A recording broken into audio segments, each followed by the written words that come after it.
Akhirnya saya membuka komunikasi dengan atasan langsung saya. Saya bilang, Pak, saya tidak merasa ini sesuai sama passion saya. Saya bilang begitu. Tapi kan saya bertanggung jawab atas keputusan yang sudah saya ambil kan. Saya mohon izin, Bapak boleh mendidik saya, mengembangkan saya seperti apapun. Saya akan terbuka. Tapi saya lihat waktunya adalah di 3 bulan ya Pak. Kalau 3 bulan saya nggak bisa keep up, saya yang akan mengundurkan diri.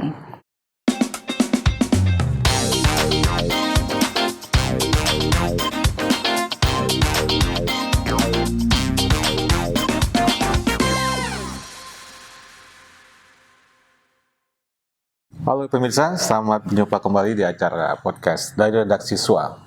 Sebuah podcast atau siniar yang berbincang soal bisnis, strategi, juga leadership.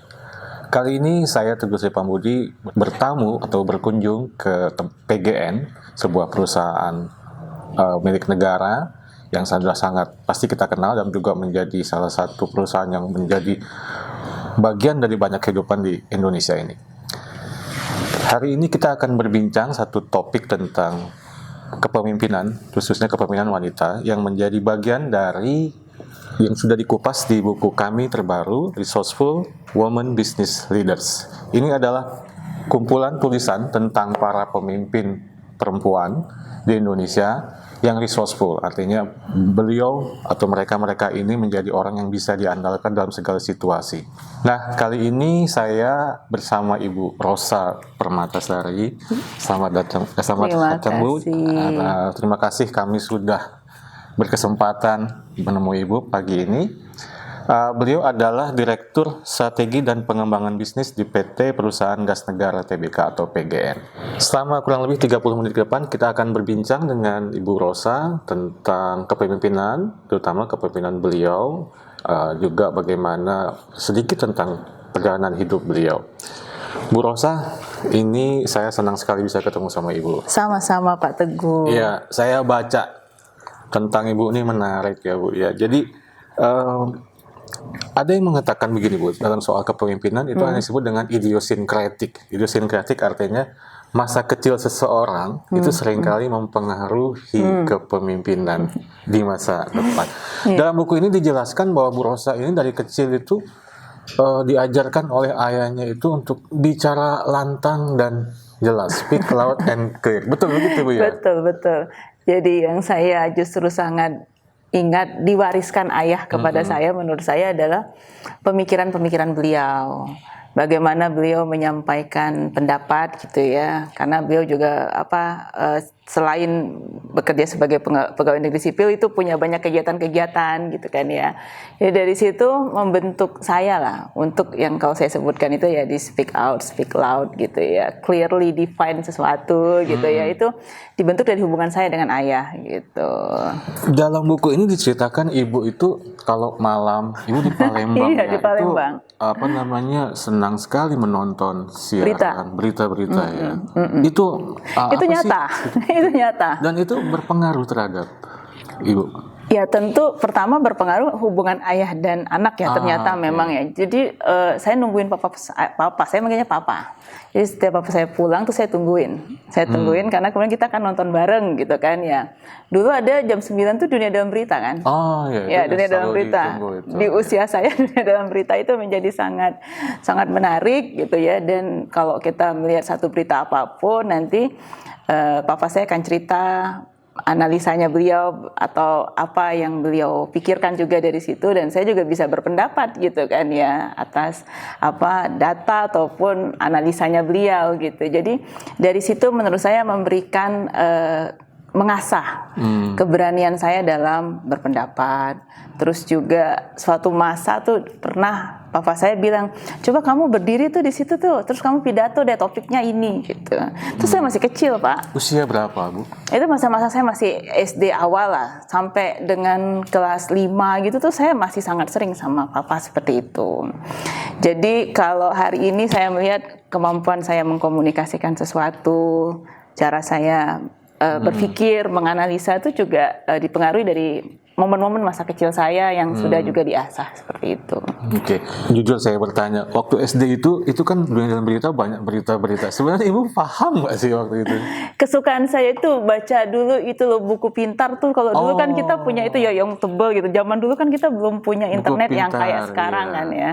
Saya sangat suka baca Pak. Jadi dari situ sih bisa nyambungnya menurut saya di situ. Dan papa saya dulu ada ikut politik juga lah ya kira-kira ya. Setelah dia selesai ASN dia juga ikut politik itu tadi memberikan saya banyak masukan juga kan. Nah waktu SMP SMA sudah mulai berkurang gitu, tapi di saat itu kan saya sudah punya komunitas-komunitas lain ya. Jadi masa kecil itu tadi yang disampaikan Bapak berpengaruh, menurut saya itu terjadi dalam kondisi saya gitu.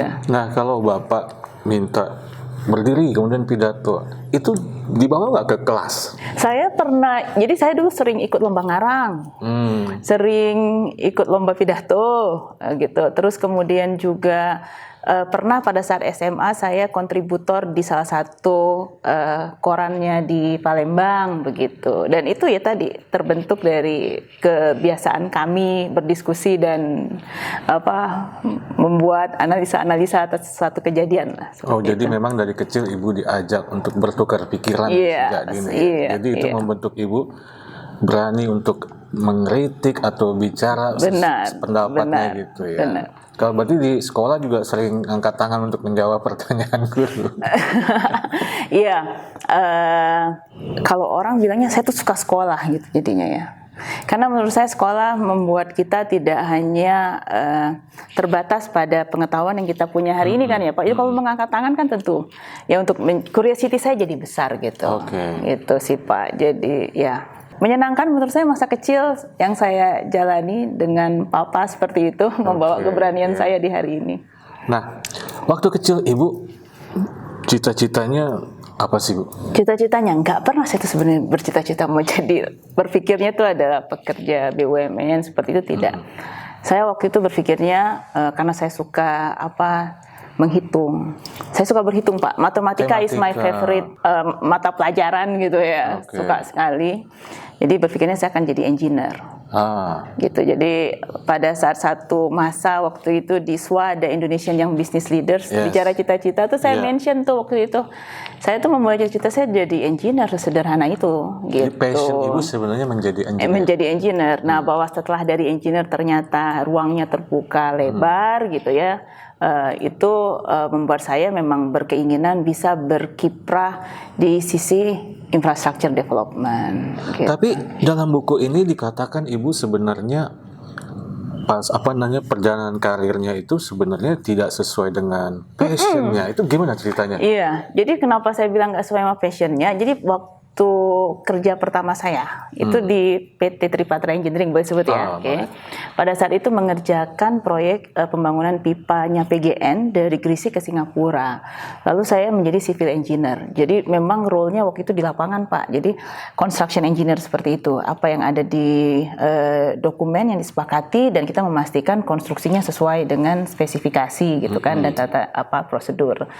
Dan saya merasa itu sesuai sekali dengan apa yang saya bayangkan tentang bekerja.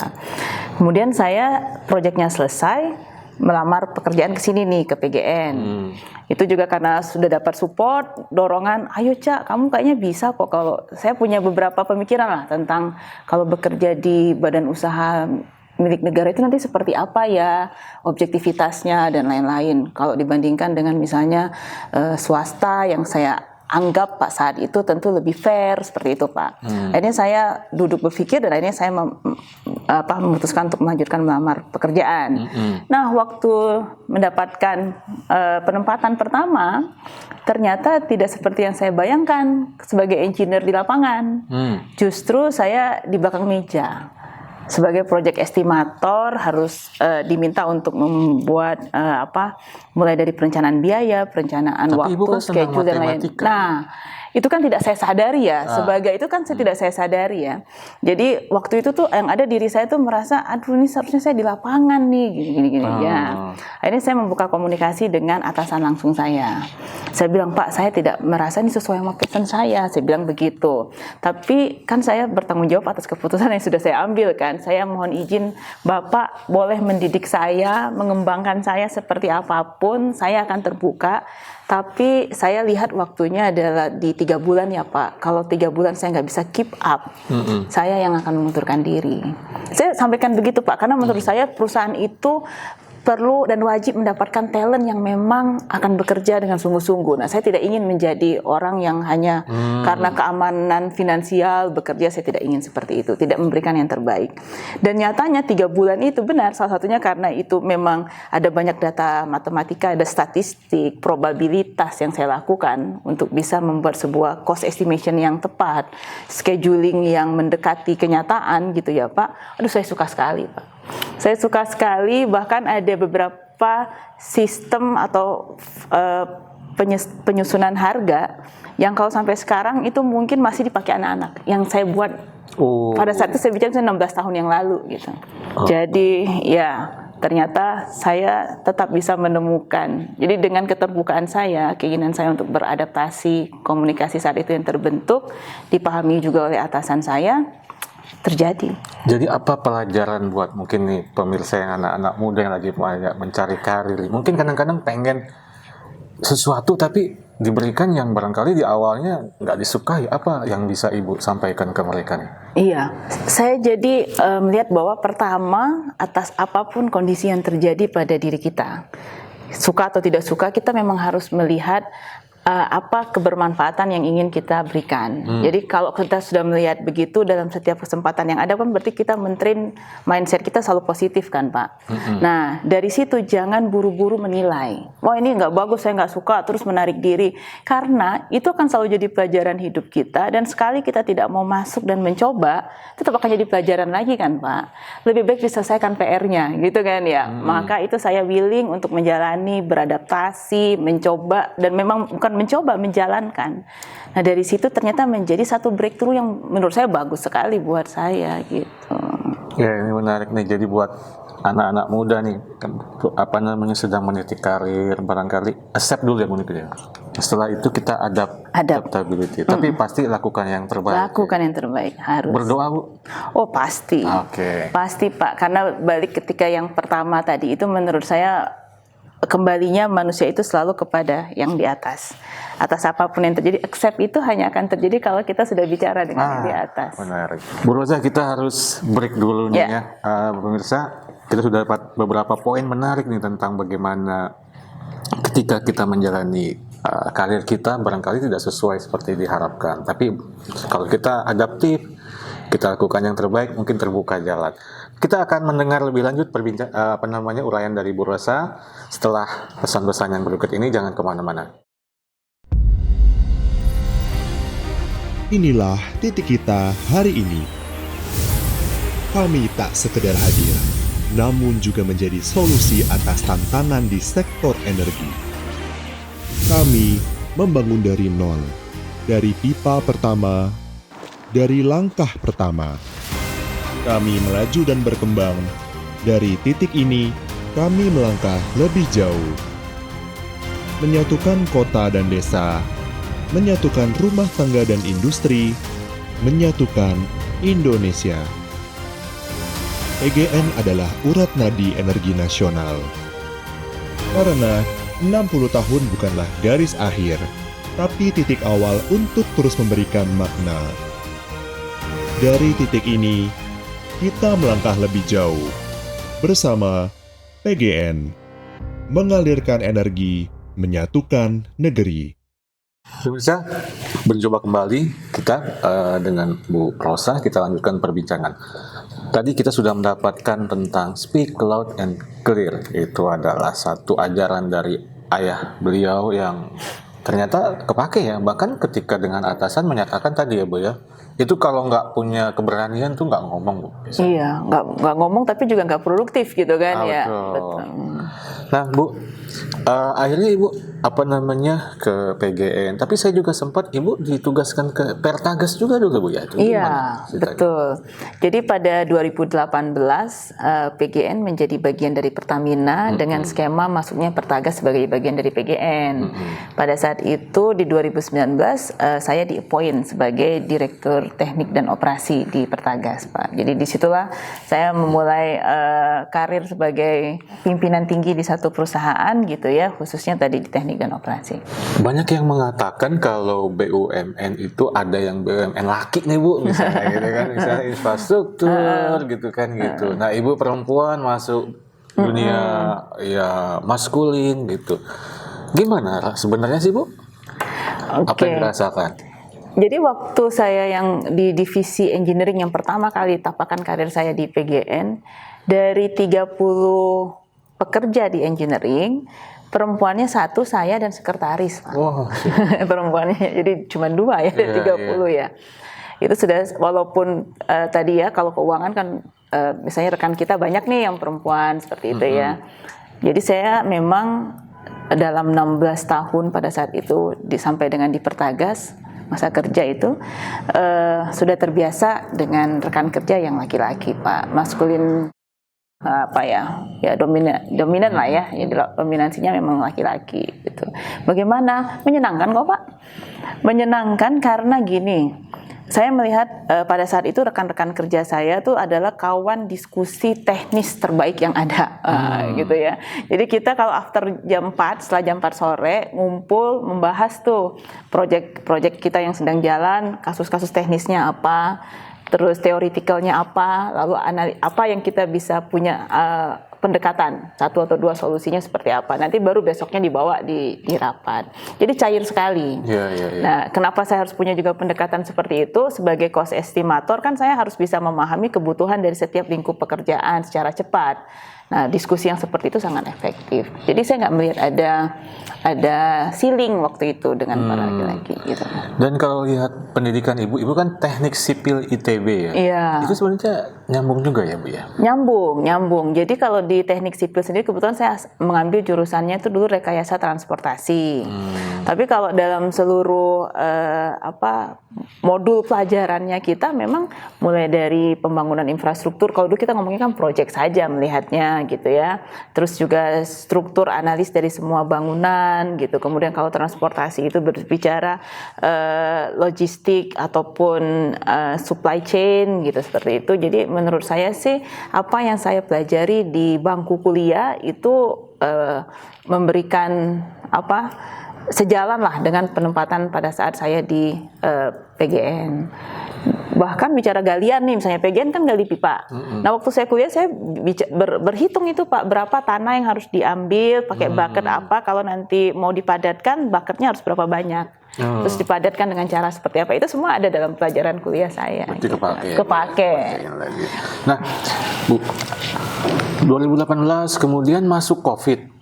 Ya, yang saya dengar Ibu tuh waktu itu lagi mimpin proyek Blok Rokan ya? Iya, pembangunan pipanisasinya. Itu gimana serunya waktu COVID itu? Seru Pak, seru sekali. Itu 2020 ya, jadi saya ingat di sekitar bulan Mei kita akan execute proyeknya. Saya ke bandara, saya masih merinding, bandara tuh sepi Pak.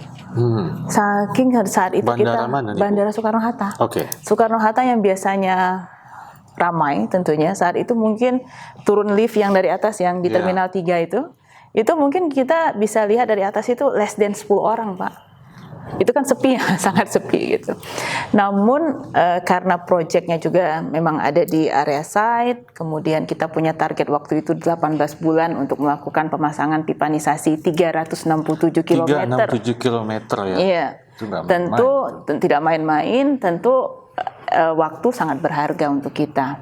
Jadi kita putuskan saat itu proyek tetap berjalan, kita melakukan penguatan di HSSE-nya, kita memastikan seluruh kesiapan teknikalnya kita akan menunjang untuk pelaksanaan konstruksinya di lapangan.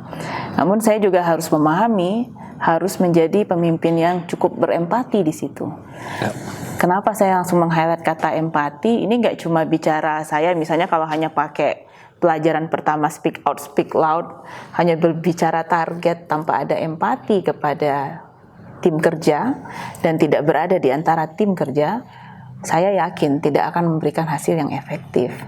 Nah, ketika saya hadir bersama mereka, mendengarkan apa yang menjadi prioritas juga dalam pelaksanaan konstruksi, mengiterasinya ke dalam target yang memang sudah kita canangkan, disitulah kita bisa memiliki pendekatan-pendekatan yang efektif yang terjadi.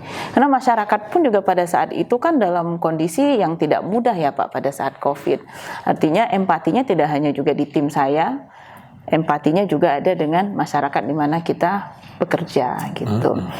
Ada masa di mana pada satu waktu kita ada 5.000 pekerja Pak. 5.000 pekerja yang diturunkan di dalam di site, yang artinya harus dijaga keselamatan dan kesehatan mereka supaya produktif. Alhamdulillah selama proyek itu berjalan kita zero accident Pak. Jadi tidak ada fatality dalam penjualan, tidak ada fatality. Bahkan kalau peserta kita mungkin memang ada yang COVID, kita langsung sudah siapkan untuk localize dan lain-lain, itu sudah siapkan. Asupan vitamin, kesehatan mereka juga sudah sangat kita perhatikan sampai ke level subkontraktor. Saya nggak pernah kena COVID Pak. Alhamdulillah. Tidak pernah tercatat resmi ya. Padahal hampir seminggu itu kan saya ke lapangan itu kan terus menerus ya. Berarti harus dites kan, potensi terpaparnya besar. Bagaimana tidak? Karena mengikuti protokol. Alhamdulillah karena mengikuti protokol. Dan tadi ya asupan dan lain-lainnya juga diperhatikan gitu. Bu, COVID itu tidak pernah ada pelajaran, tidak ada persiapan. Tapi buat seorang leader, disitulah adaptasinya. Tadi yang saya tangkap soal empathy. Mungkin di sekolah-sekolah bisnis juga ya sekedar apa kan biasanya etika gitu. Nah, banyak orang mengatakan kekuatan leader perempuan justru di sana. Itu gimana Ibu merasakannya? Saya pikir saya sepakat ya Pak dengan jadi kalau kan seringkali yang dilihat adalah perempuan tuh rasanya besar gitu. Menurut saya rasa itu sebenarnya ada di setiap pemimpin. Seperti logika ada di setiap pemimpin, apapun gendernya mereka gitu. That's why kita bicara equality kan Pak ya. Tapi keinginan dan kapan kita menggunakan itu secara tepat gitu. Mungkin perempuan lebih sensitivitasnya lebih tinggi gitu ya Pak ya. Jadi lebih mudah mengaksesnya. Lebih mudah mengaksesnya gitu. Itu apa namanya menarik ya, karena leader perempuan tuh dianggap katanya pada saat krisis seperti COVID itu sisi empatinya keluar ya, compassionate-nya keluar kata seperti itu. Nah, itu bisa dilewati. Tadi kan target 18 bulan Bu, tercapai atau lebih cepat malah? On time. 18 bulan terpasang pipanya itu on time. Kemudian memang kita harus melakukan penyiapan untuk bisa beroperasi secara utuh, sempurna gitu ya, 100%. Nah, itu ada tahapannya lagi gitu. Nah, 18 bulan pasang pipa 367 km Pak. Wah, menurut saya tim saya luar biasa Pak. 367 km tuh dari mana ke mana tuh Bu? Jakarta Surabaya kan 800. Jakarta Surabaya ya sampai ke ini ya, sebelum Semarang ya, mungkin Cirebon ya mungkin ya. Jadi ada satu pertanyaan tim saya yang saya merasakan yang ingat gini. Kan waktu itu ada pembatasan untuk PSBB. Aktivitas. Kemana-mana kan ya. Ya, mulai dari bekerja secara WFH gitu ya. Ada banyak pendekatan cara bekerja baru pada saat itu. Tapi tim saya kan harus di lapangan. Jadi mereka bicara, ada yang bertanya begini dan saya selalu ingat, Bu, berarti kita di license to die. Kebayang nggak mendengarkan timmu bicara? Karena saat itu kita belum tahu kan bagaimana di 2020 itu kan belum yang kedua malah kan Pak. Iya belum. Berarti dia bicara license to die karena kita tetap boleh ada di lapangan kan, tetap harus produktif dan lain-lain. Nah dari situ kan mencernanya kan saya harus memberikan respon yang menguatkan mereka. Bukan mereka tidak mau menjadi bagian dari satu program atau proyek besar ini, tapi mereka bertanya tentang bagaimana mereka bisa juga sama seperti yang lain yang boleh ada di rumah atau untuk dijaga keamanannya, sementara mereka harus berada di depan gitu ya. Ya, untuk beberapa pekerjaan seperti tenaga kesehatan, polisi, mungkin itu juga ada yang di dalam benak mereka, dan kali ini saya di dalam konteks project. Nah, dari situ ada satu momen yang saya ingat kami lakukan secara online. Saya mengumpulkan kontraktor, subkontraktor, tim kerja, project management saya lead untuk saya sebut bicaranya percakapan visi. Apa tuh, Bu? Jadi kita membuat visi bersama, kita apa atas proyek ini. Baik dari sisi kami sebagai pemilik proyek, pekerja, kontraktor, subkontraktor, visi kita apa sih, mau menyelesaikan proyek ini dalam keadaan seperti apa, bagaimana kita akan komunikasi satu sama lain, bagaimana kita akan memastikan rekan kerja kita satu sama lain. Kalau kita punya visi yang sama kan, untuk Indonesia apa gitu kan, pasti akan berbeda, Indonesia yang lebih baik atau visi kita berbeda-beda. Nah itu ternyata sangat kuat, Pak. Itu adalah drive yang sangat kuat bagi kami ketika kami menghadapi tantangan. Dan saya dengan juga cukup mudah, setiap kali kita punya challenge gitu kan ya, kumpul dan saya bilang visi kita apa. Jadi kompasnya arahnya sama. Betul. Saya belajar sekali di situ. Jadi saya pikir perjalanan hidup kita itu akan membuat kita, kalau kita mau memahami setiap kejadian, dapat maknanya, dapat pelajaran gitu kan ya. Nah itu bisa kita bawa tuh Pak, dan semakin besar gitu yang kita bisa yakin. Tapi menarik, Bu, sebagai seorang kapten menghadapi ombak, bisa menyelesaikan sampai ke pulau tujuan 18 bulan 367 km, zero accident, zero fatality. Wah, luar biasa, Bu. Iya, Pak. Iya. Dan setelah itu kan Ibu pindah ya ke saya setelah itu masih ada proyek lain. Setelah itu masih ada proyek Senipa Balikpapan gitu ya. Kemudian saya ke PGN di 2023 November. Dan itu saya sempat baca Ibu terkenal sekali dengan konsep GAS strategi. Itu bisa jelaskan sekilas tuh tentang itu setelah di posisi baru ya, Bu? Iya. Saya lagi-lagi merasa beruntung. Sebelumnya sudah punya pengalaman proyek lama, terus kemudian dari pengalaman itu ditunjuk teknik operasi di PGN, kemudian saya di pengembangan, di strategi dan pengembangan bisnis. Nah di sini kita melihat bagaimana satu perusahaan tentu harus terus tumbuh dan tumbuhnya itu sustain kan, Mbak. Nah, jadi GAS itu adalah strategic approach-nya kita untuk PGN tetap tumbuh. Apa yang PGN pilih kemudian? Tentu dengan G-nya itu adalah growth-nya PGN di area bisnis yang hari ini sudah ada. A adalah adapt, di mana kemudian PGN sendiri dengan kompetensi yang ada, existing infra yang ada, bisa melihat ruang-ruang opportunity tambahan. Kemudian S adalah di mana kita step out yang nanti untuk kebertumbuhan yang lebih jauh gitu ya. Jadi kalau tadi ini A dan G ini sifatnya maximizing current, business current, kalau S ini yang sifatnya low carbon businesses gitu. Jadi dengan infra existing kami hari ini sudah mulai melihat misalnya new renewable energy seperti biometan, Pak. Itu kan dari waste to energy seperti itu. Nanti dari waste to feedstock juga bisa. Dan dengan konsep net zero emission ini sangat sejalan. Oke, Bu, menarik sekali. Tapi saya ada satu pertanyaan terakhir nih. Seorang pemimpin itu buat para followersnya atau orang yang dipimpinnya itu selalu dipersepsikan harus jadi orang resourceful leader nih. Ibu bagaimana menjalani persepsi ini dan kemudian memenuhi ekspektasi itu? Jadi yang pasti kalau menurut saya ya, yang terjadi kalau di case saya adalah bukan membaca resourceful leader seperti ini, tapi sudah menjalani terus ternyata saya ini ya yang terjadi seperti itu kalau menurut saya. Nah, namun kalau saya merefleksi, menurut saya salah satu hal yang sangat berpengaruh ketika seorang pemimpin ingin atau mengarah atau menjadikan resourceful style itu sebagai pilihan dia adalah harus membangun active listening. Active listening. Mau mendengar. Iya. Dan mendengar itu ada yang tidak tersuarakan. Itu bisa dilihat dari mana, dari gesture dia, dari bagaimana dia mengemukakan pendapatnya, dari pandangan matanya, dari tone suara dia yang keluar gitu. Nah, as a leaders, kan kita ingin menciptakan leaders baru. Betul kan Pak ya? Kan harusnya kita tidak bangga kalau cuma punya follower. Kita ingin lebih banyak leaders gitu yang terbentuk dari perjalanan kita bersama.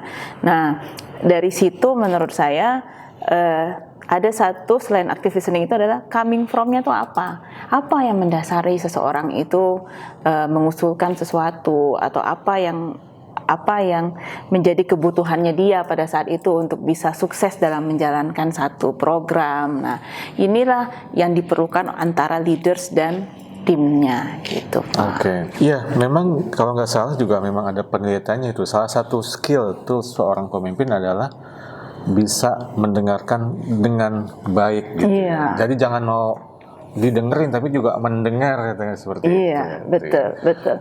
Dan menurut saya itu tidak berarti kamu nggak boleh juga berbicara. Kan tadi saya sampaikan di awal nih, saya terbentuk sekali untuk speak loud. Sehingga berpikirnya itu pasti kalau Bu Rosa pasti selalu banyak topik untuk dibicarakan. Tapi di sisi yang lain harus mampu untuk juga di forum-forum tertentu mendengarkan secara aktif. Sehingga kita bisa ketemu tuh untuk punya pendekatan solusi yang bagus. Ya, Bu, saya banyak pertanyaan tapi kita dibatasi waktu ya. Nah, sebelum kita tutup, saya memohon Ibu mungkin bisa memberikan closing statement nih buat para pemirsa SWA, Bu. Monggo, Bu. Iya, siap. Tentu kita ingin dunia ini memiliki banyak leader-leader yang produktif gitu ya, dan termasuk juga leaders perempuan gitu. Dan perjalanan dari saat ini dimanapun kita berada, rekan-rekan, melihat dari perjalanannya saya itu adalah perjalanan kepemimpinan yang dari setiap perjalanan itu memberikan makna yang bisa kita selalu asah. Saya sendiri melihat dari speak out, kemudian bertumbuh, berkolaborasi, kemudian belajar, dan kemudian menjadi misalnya pemimpin yang resourceful, active listening, dan lain-lain. Itu atas satu keinginan kita untuk terus bertumbuh dan memberikan yang terbaik. Harapannya yang di sana yang sedang meniti karir, gitu ya, yang ingin ataupun sudah di puncaknya, selalu ada ruang untuk tetap bermanfaat dan memberi. Keinginan kita untuk willing untuk membuka, willing untuk berkolaborasi, itu adalah sebuah semangat yang tetap harus dipupuk. Dan semoga nih dari SWA, dari diskusi kita ini Pak Tete, akan lebih banyak orang yang tertarik untuk berbagi. Dan Indonesia akan semakin tumbuh menjadi rumah yang nyaman bagi semua orang untuk menjadi versi terbaiknya. Menarik, Bu. Jadi memang kita harus berusaha menjadi yang terbaik buat diri kita, buat juga memberikan yang terbaik buat lingkungannya. Jadi giving itu nanti bukan mengurangi kita, malah bertambah tidak. buat kita. Pasti, Pak, pasti. Bu Rosa, terima kasih banyak perbincangannya. Sangat insightful, kita bisa menangkap message tentang kepemimpinan ya. Dari awal kecil bahwa pendidikan itu berpengaruh terhadap tumbuh kembangnya seorang Bu Rosa ya di sini. Dan kemudian juga kita bisa mendengar bagaimana saat krisis itu empati itu sesuatu yang sangat dibutuhkan ya gitu ya. Dan terakhir tadi message-nya adalah kita berbagi. Jangan lupa untuk selalu berbagi, katakan seperti itu ya. Pemirsa, demikian perbincangan saya Teguh Sri Pambudi bersama Bu Rosa kali ini tentang leadership, tentang business leadership, terutama kalangan perempuan. Sampai berjumpa pada kesempatan berikutnya bersama kami. Jangan lupa like, comment, subscribe agar kita bisa terus berkembang bersama. Sampai jumpa. Di era di mana teknologi informasi dan komunikasi berkembang pesat, transformasi digital memaksa kita memahami alur informasi yang tersebar cepat melalui jaringan internet. Membaca berita melalui gawai pribadi kini menjadi rutinitas harian bagi banyak orang. Selain memperoleh informasi terbaru, membaca berita juga menambah wawasan dan melindungi kita dari hoax. Menyadari pentingnya informasi yang akurat dan inspiratif, swa.co.id hadir menyajikan kabar bisnis dan ekonomi terkini. Swa.co.id adalah portal bisnis yang menyediakan berbagai informasi terkait pemasaran bisnis, manajemen, CSR, aksi korporasi, tata kelola perusahaan, profil bisnis pengusaha dan profesional, investasi pribadi, teknologi informasi, wawancara eksklusif dengan CEO, serta data penelitian. Kami tidak hanya menyajikan berita terkini, tetapi juga pembelajaran dari para pebisnis sukses, kisah perusahaan yang menginspirasi, strategi manajemen, pemasaran efektif, penciptaan kesuksesan bisnis, kewirausahaan, pengembangan karir, dan cerita sukses anak muda dalam berbisnis. sua.co.id hadir di berbagai platform. Anda dapat mengunduh aplikasi kami di Google Play Store dan mengikuti kami di media sosial @swa_media_inc seperti Instagram, LinkedIn, X, dan Facebook. Saatnya menginspirasi orang lain dengan kesuksesan bisnis Anda melalui platform kami. Kunjungi sua.co.id dan temukan informasi bisnis yang inspiratif setiap harinya.